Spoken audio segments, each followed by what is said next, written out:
Hi everyone, in this episode, I'll share with you my personal experience of turning my dissertation into my first book or monograph. And I hope that by sharing my experience, it will help you familiarize yourself with this process. Scholars Unbound is a bi-monthly podcast or video series that showcases the voices of scholars who know no boundaries when it comes to the pursuit of knowledge. You will hear insights from their experiences as international scholars and how these influence their research, hoping to inspire future scholars to be fearless, global, and unbound. I'm your host, Dalia Simangan. Writing a dissertation is not an easy feat. If you have completed a dissertation, of course, you know already that it has taken you years researching a very specific topic and countless hours putting into words your first major contribution to knowledge. But most of us know that, as in most of the time, only a handful will really and completely read your dissertation, your supervisors and examiners, for sure, hopefully, and probably some of your close family members and friends. Highly unlikely, but maybe. So after your dissertation is bound and shelved into some collection in your university or in a national library, like here in Japan, but later on forgotten over time, unfortunately, is that really it? Are you okay with that? What can you do to share your dissertation more widely? I know that some universities or programs require journal publications before granting you a degree, and in this case, some of your thesis chapters may have been published elsewhere and already getting a wider readership. But in case this is not a requirement for your degree, like in my case, I think it's really worth embarking on the journey of publishing your dissertation into a book, and more so when you plan to be an academic in the long run. Other than it will give you an extra advantage if you're in the job market, it will also enhance many of the skills you thought you already mastered while doing your PhD, such as writing proposals, time management, and professional communication, among many others. And more importantly, your work will be more accessible. Of course, relatively speaking, because some monographs these days are quite expensive. But still, publishing a book out of your dissertation will make your contribution to knowledge and yourself more in conversation, at least with your academic community. Plus, I know this sounds quite vain, but if you haven't published a book before, like myself back then, holding your first ever authored book is really a rewarding experience. Okay, first of all, how long did it take me from writing a book proposal to actually holding a hard copy of my book? It took me 1 year and 6 months, from thinking of how to draft a proposal to writing the book proposal and then having it reviewed by my peers, then revising my dissertation. Yes, you need to revise your dissertation quite extensively because a dissertation is different from a monograph, and I'll talk about that in the next episode. And then doing a couple of rounds of proofreading, the communication between the publisher and the editor, and finally receiving the hard copies of my book. I would say that this is quite fast because I was writing my book when I was a postdoctoral fellow, and I was really fortunate that I was given the freedom and time to focus on publishing. So I would say that in addition to writing some research papers, the book project was my main project at that time. And also, of course, I was not writing from scratch, so it was way faster than the usual book writing process because I have already done my research during my PhD and I already have the first draft to work with. So where did I publish my book? My book publisher was Routledge for a series called Routledge Studies in Intervention and State Building, and my book about peace building was really fit for this series. And there's luck involved here. And I must say that luck is really a big part of so many things that we do in academia. Anyway, Routledge is a commercial press, unlike the traditional university presses. And what's the difference? In academia, whether we like it or not, the preference for book publishing is to go with the university presses because first, they are the so-called traditional book presses and preferred by the universities who own or associated with these presses. Secondly, it's considered that the peer review process of university presses is more rigorous, meaning it's more difficult to publish in a university press than a trade press.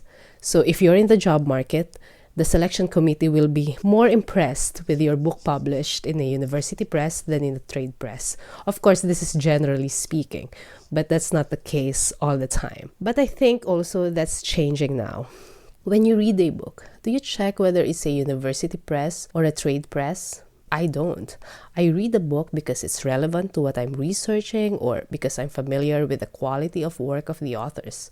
Personally, I choose quality and relevance over the name of a publisher whenever I buy or read a book. You will find excellent books by trade presses and not so excellent books by university presses as well. And here's where the combination of luck and timing comes in. Equal to, if not more than merit and rigor, luck is a factor we need to really acknowledge here.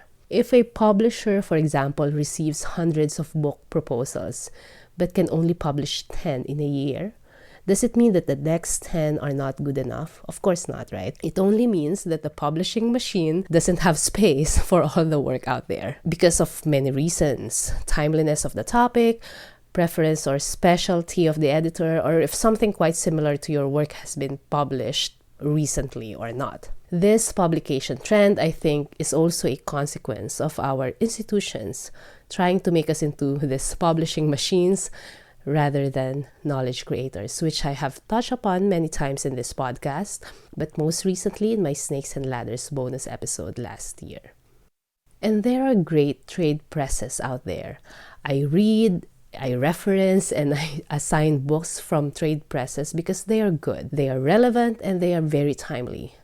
I can also attest that my editor subjected my manuscript to a rigorous peer review. I had to address all the comments of the reviewers to reviewers for the editor's approval. I've heard of some presses that are not even doing the minimum for peer review, unfortunately, or doing some review just for formality. So that's already a red flag. If your publisher doesn't have a rigorous peer review process, I strongly suggest that you find a different outlet for your work. So how did I end up with Routledge? Remember the factor of luck? My examiner at the time, my thesis examiner, was a Routledge editor, and he invited me to submit a proposal for his series, considering some of the changes he wanted to see after reviewing my thesis. I think this gave me a shortcut to the publishing process, and up until now, I'm very thankful to him for seeing the potential in my dissertation. Of course, I thought of trying out university presses first, but stories of rejection and publication time were just too long for me, considering that I aim to have my book published by the time I finish my postdoc and be in the job market. It was important to me at that time to have a book contract, if not a published book, by the time I started applying for jobs. Of course, I considered the reputation of the publisher too, and the reputation of the editor, so Routledge was the perfect publisher for me. So what was the process like? Honestly, the process for me was quite uneventful. And I know that the main reason was that I had the luxury of time to really focus on writing my book during my postdoctoral fellowship.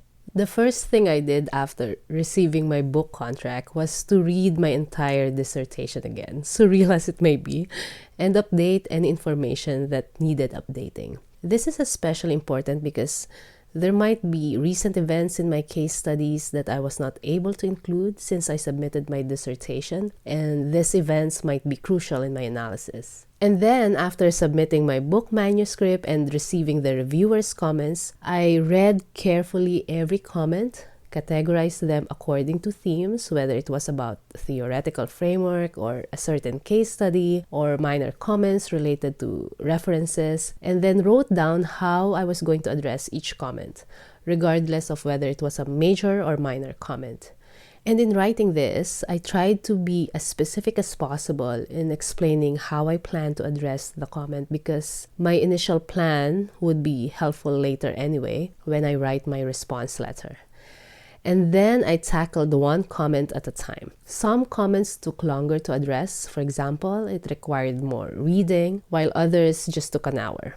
It really depends. but that's how I approach the revision, and any other revision for that matter. If you're interested in a more detailed process of revising any manuscript, I talk about it in episode 26, Revising a Journal Article. I invite you to listen to these episodes if you haven't, and if you find this podcast helpful, it would be really helpful to me as well, and this project, if you will share this with others whom you think will benefit from our conversations and my reflections here, or leave a comment on iTunes, or engage with the podcast by liking and commenting on other podcast platforms, or just sharing it on social media. It will really mean a lot to me. Thank you. Now, just one final thing that I want to share with you about my book writing process. I remember really visualizing my book sections. I had post-its upon post-its of subsections of my book on the wall of my office with each chapter color-coded, and every time I finished a subsection, I added a post-it. It was my little reward, and it was really satisfying for me to see how many post-its I accumulated as I went on with the writing process. And every time I finished a chapter, I treated myself to a night out. Anyway, the wall of post-its, of course, surprised and invited curiosity from some of my office mates at that time, but it worked for me. And I continue doing this kind of visualization for any project I have. I'm sure many others do the same visualization, so don't worry. If you have some practices that you think are quirky but they work for you when you're writing, just do it for your project and for yourself. Okay, now the question of how different my dissertation from my book. I would say that my book changed significantly from my original dissertation. In the next episode, I will explain in more detail how different my dissertation was from my book, and I will also share with you a couple of tips that you might find useful if you're planning to write a book or recently started this challenging but definitely rewarding experience. So don't forget to tune in to the next episode. Until then, stay fearless, global, and unbound. Thank you for listening to this episode. Please consider leaving a comment or rating at iTunes or any of your preferred podcast hosting platforms.